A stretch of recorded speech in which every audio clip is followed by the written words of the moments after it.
ఇది రోడ్ అండి, Mandalagudem to RR బంగ్లా పడబోయే రోడ్డు ఆల్రెడీ పడ్డది.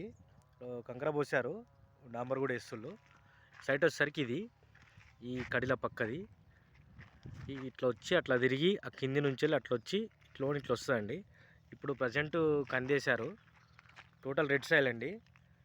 ఓనర్ దగ్గరనే ఉంది సైటు. సమట్రంగా ఉంటుందండి సైట్ వచ్చేసరికి. మనకు రోడ్ బిట్ వచ్చేసరికి ఒక 150 ఫీట్లు వస్తుందండి. 150-200 వరకు వస్తుంది లోపు. సైట్ వచ్చేసరికి బ్యూటిఫుల్ ఉంది. ఇది ఓనర్ దగ్గరనే ఉంది. ఓనర్ వచ్చేసరికి 42 lakhs చెప్తున్నాడు. కూర్చుంటే దిగుతా అంటుండు. మనం బార్గెనింగ్ చేయొచ్చు. రోడ్ బిట్ అవుతుంది. ఓన్లీ రంగనాథ్పల్లి నుంచి వెళ్ళి మనకు ఒక 10 kilometers ఆన్ సైట్ ఉంటాం. హైవే నుంచి వెళ్ళి, నేషనల్ హైవే నుంచి వెళ్ళి 10 kilometers ఆన్ సైట్ ఉంటాం. తర్వాత మండలగూడెం నుంచి వెళ్ళి జస్ట్ 1.5 kilometers ఉంటుంది అంతే. ఇది ఈ నుంచి వెళ్ళి ఆర్ఆర్ బంగ్లా నుంచి వెళ్ళి ఇంకా దగ్గర, ఇంకా చాలా దగ్గర ఉంటాం సైట్. హైవే నుంచి వెళ్ళి ఏది నర్మేట టు రంగనాథ్పల్లి పోయే హైవే నుంచి వెళ్ళి చాలా దగ్గర ఉంటుంది. 1 kilometer వచ్చేసాం. చాలా బాగుంటుందండి సైటు.